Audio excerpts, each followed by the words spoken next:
Alors vous revoilà. J'avais pensé qu'avec la petite vidéo que je vous avais faite sur Bad Taste, vous serez rassasié de gore. Bon, apparemment, il en est rien. Donc, les petits gourmands de viscères et de tripes qui explosent, je vais vous parler comment j'ai découvert le film Street Trash. Allez, juste après le générique.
Nous sommes en 1988.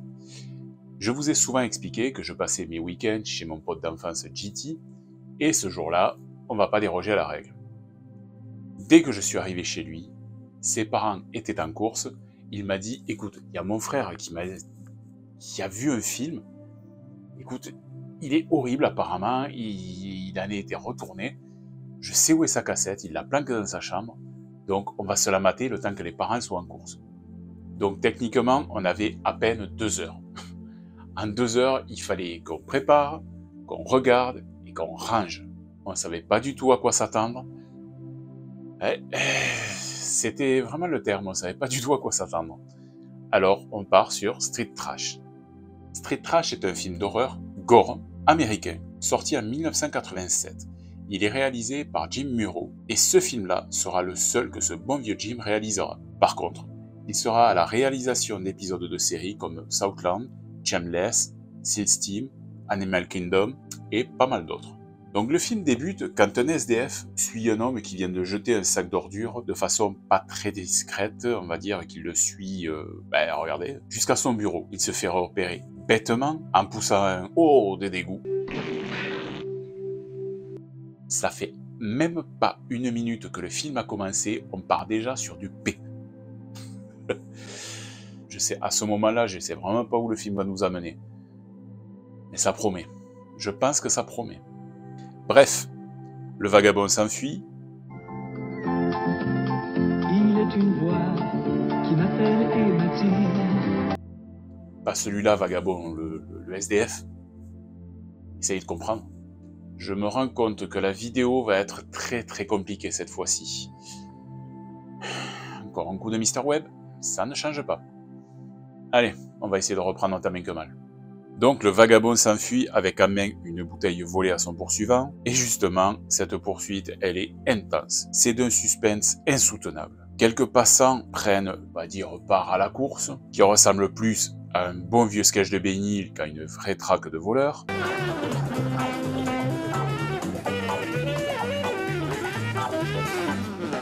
Bref, ce grand moment d'action prend fin lorsque notre Usain Bolt Craddock monte à l'arrière du camion de collecte de déchets qui en fait va pas l'amener spécialement loin parce qu'il va s'échapper de très peu à la compression et il va se barrer.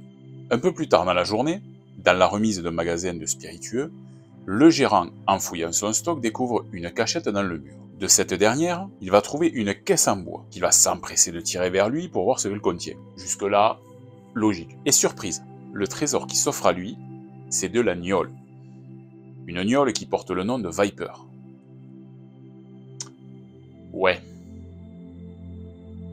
Viper. Pas Viper. Un bon crevard qui s'impose, notre gentil vendeur de spiritueux va mettre en vente les dites bouteilles à un prix dérisoire, histoire de les vendre à tous les clochards du coin. Donc cet homme, ce bon gentil homme, s'appelle Eddie, et il va en vendre une à Fred. Enfin, pense en vendre une à Fred. Notre SDF du début, vous savez, celui qui courait. Parce qu'en fait, il va lui chourer tout simplement la bouteille. À quelques coins de rue de là, un groupe d'individus au comportement complètement barré s'en prennent à la voiture d'une femme qui s'arrête au feu, soi-disant pour nettoyer le véhicule. Eh, comme quoi, les mecs qui nettoient les voitures, au feu, les raclettes dégueulasses avec un produit ignoble, et les soi-disant blessés de guerre, ça date pas vraiment des années 2000. On est en 1988, je vous rappelle. Les Roumains ont rien inventé.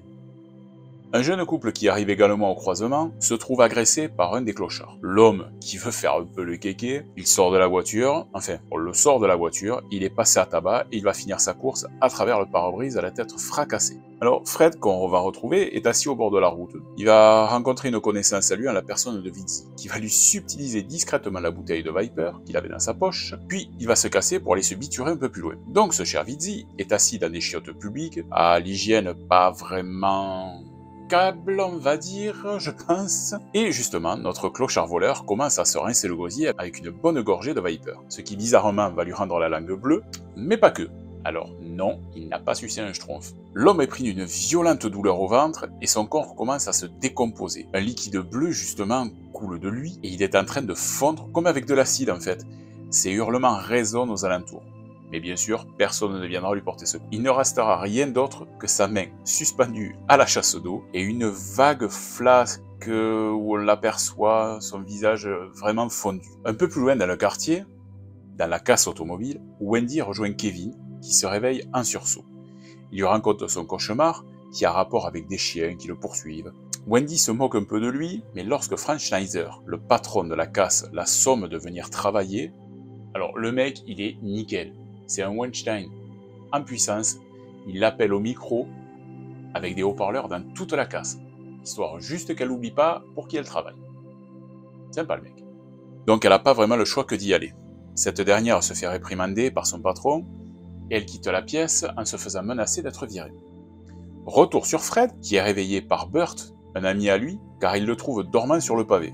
Il s'aperçoit que la flasque qu'il avait dans la poche, elle n'y est plus, et notre Fred, il est certain que c'est Vinci qui la lui a piqué. Qu'à cela ne tienne, il va repartir chez Eddie l'épicier pour essayer d'en taper une autre.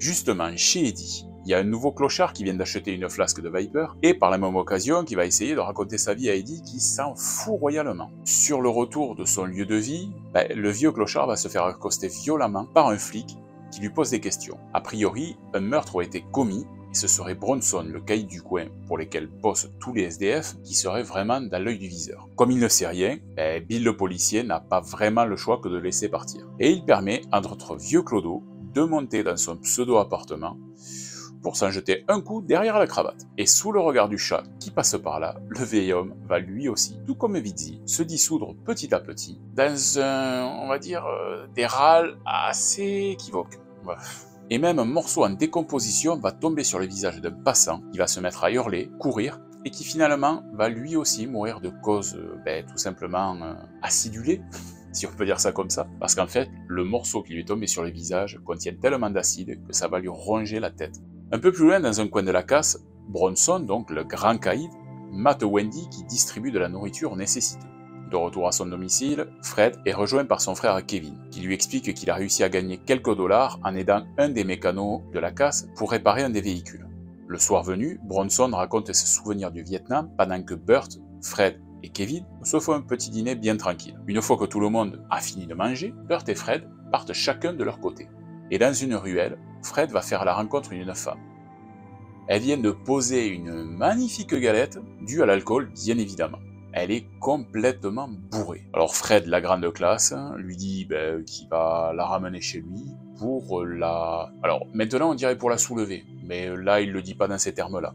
Alors, je vous passe les détails de la scène, parce que bon, on n'a pas l'odeur, c'est pas un film en odorama, mais vu la qualité de l'hygiène de la personne, qui est Fred, l'autre qui vient de poser une galette, même si on n'a pas l'odeur, on a déjà la vision du truc, donc je vous passe les détails.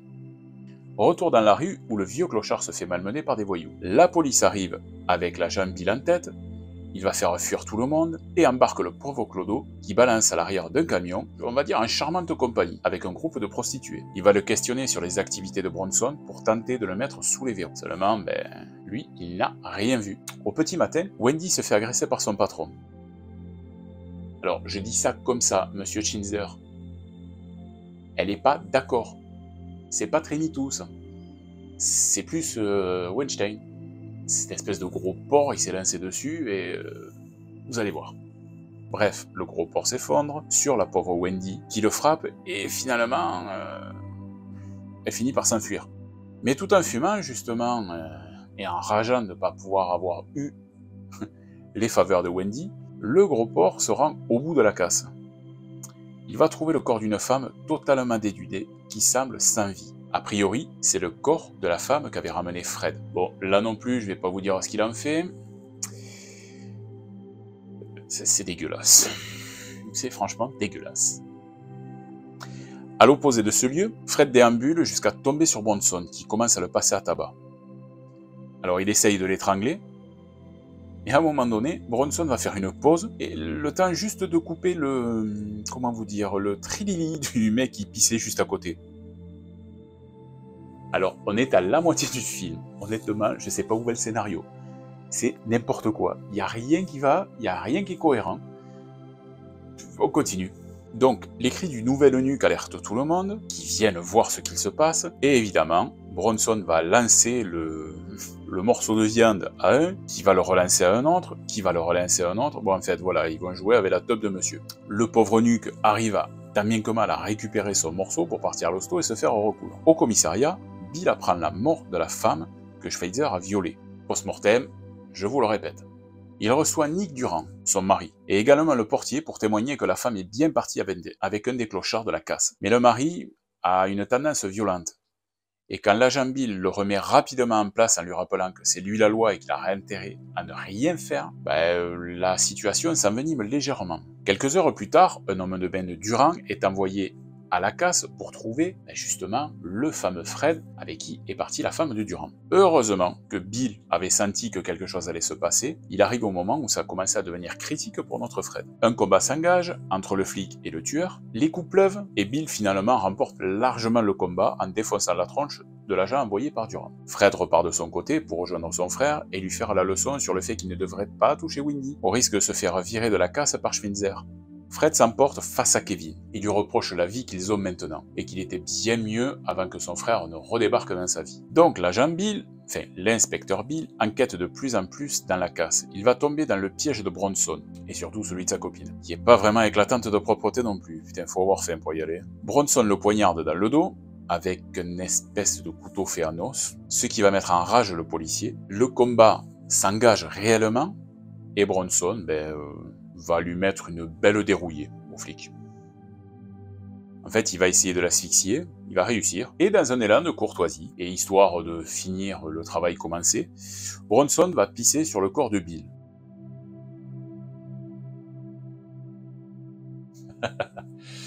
Ah, l'élégance quand tu nous tiens. Retour chez Eddie, où Fred va enfin pouvoir boire sa bouteille de Viper, qu'il paye cette fois-ci. Il va repartir pour profiter de sa gnôle, quand des employés de la casse, qui possèdent lui aussi une flasque de Viper, va s'en boire une rasade. Juste à côté de Fred. Les effets ne tardent pas à subvenir. Ce qui attire vraiment l'attention de notre, on va dire, héros, parce que je ne sais pas qui est le héros réellement de cette histoire. Fred va voir et constate que le corps de l'employé de la casse commence à enfler dangereusement. Il gonfle, jusqu'à exploser et laisser des morceaux partout.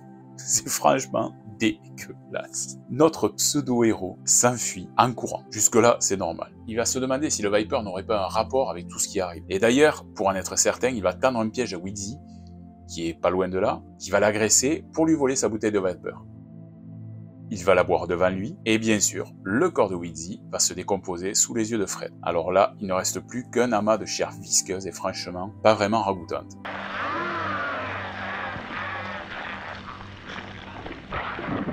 Je vous rappelle qu'on est en 1988. Je vous rappelle qu'on ne s'attendait pas du tout à ça avec GT.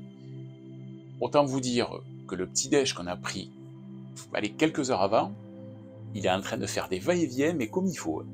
Donc devant ce spectacle, Fred fonce prévenir Eddie qu'il vend de l'agnole qui tue les autres.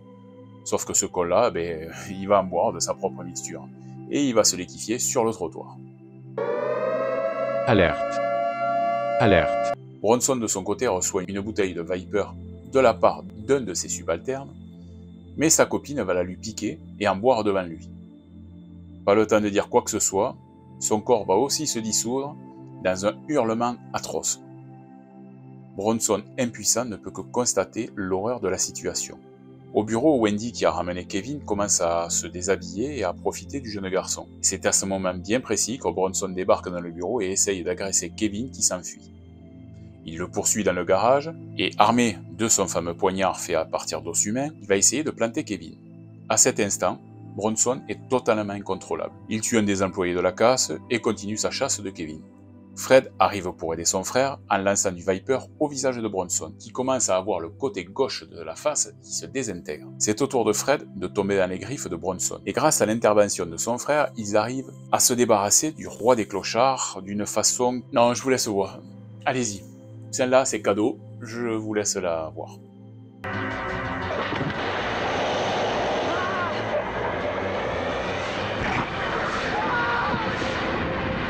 Voilà. Fred, Kevin et Wendy sont sains et saufs, et le film est terminé. Quand je vous dis honnêtement que le film n'a ni queue ni tête, je peux pas vous dire mieux. Honnêtement, il n'y a rien. C'est du n'importe quoi du début jusqu'à la fin. Bref, maintenant on passe à l'analyse. Alors, comme je vous disais, voilà comment le film Street Trash se termine. Je vous cache pas du tout qu'avec GT, on s'est regardé, bon, effectivement, on avait l'estomac un peu en bric-en-brac, mais on n'a vraiment pas compris ce qu'on a regardé. Alors vite, on range tout ce qu'on a pu sortir, on remet les coussins en place, la VHS, on la remet dans la chambre de son frère, ni vu ni connu, personne ne le saura. Et on va en profiter pour débriefer à ce moment-là.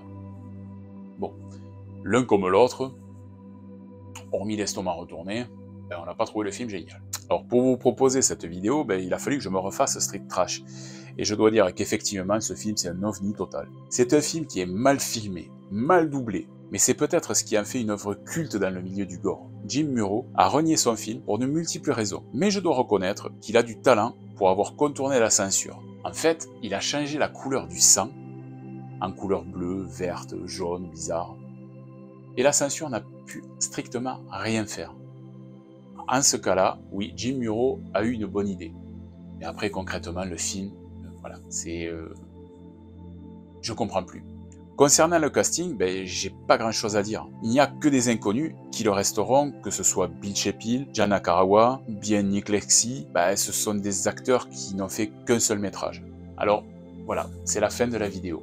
Street Trash, c'est un film qui a marqué les mémoires parce qu'il était cradoc, mais il n'a pas marqué les mémoires par son scénario. Ça, c'est clair et net. Il n'y a rien. Ça tient sur un post-it. On va dire, si on devait résumer le film, ce sont des clochards qui se tapent entre eux, qui boivent de l'alcool frelaté, et qui fondent, qui se désagrègent. C'est tout. Ça tient en 4 lignes, c'est sur un post-it. Je vous donne rendez-vous dans 15 jours, pour une nouvelle vidéo et de nouveaux souvenirs. Pour les indices, vous les aurez sur Twitch. Si vous me suivez, vous n'aurez aucun mal à les trouver. En attendant, moi, de mon côté, je vous rappelle que les souvenirs sont dans la tête et dans le cœur et qu'ils ne demandent qu'à remonter. N'hésitez pas à me suivre sur les réseaux sociaux, que ce soit Insta, Twitch, Facebook ou X. Il n'y a aucun souci, je vous répondrai. Laissez-moi des commentaires, bien sûr, je vous répondrai à tout ce que vous pourrez me dire. On va très prochainement se faire une vidéo FAQ pour fêter les 500 abonnés. Donc je vous dirai à quel moment me poser les questions que je puisse vous répondre. Vous pourrez poser toutes les questions que vous voulez, j'essayerai de répondre au maximum. Et n'oubliez pas donc de me rejoindre si vous le souhaitez sur Twitch, de vous abonner à la chaîne si ce n'est pas encore fait. Et à dans 15 jours. Bye bye.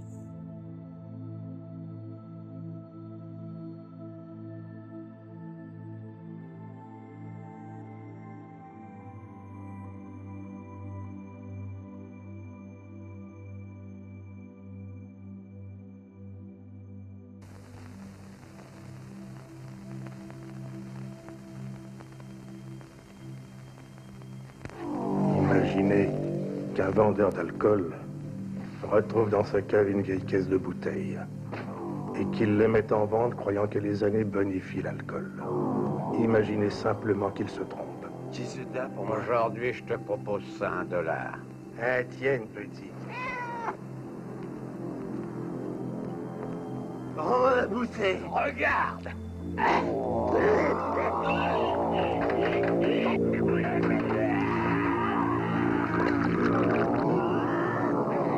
Elle dégueule pas sur moi.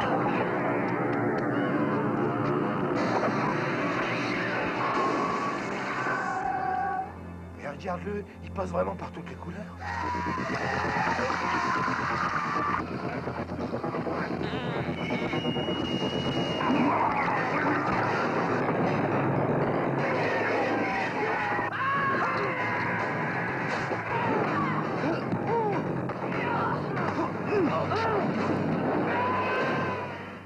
Regardez bien votre verre.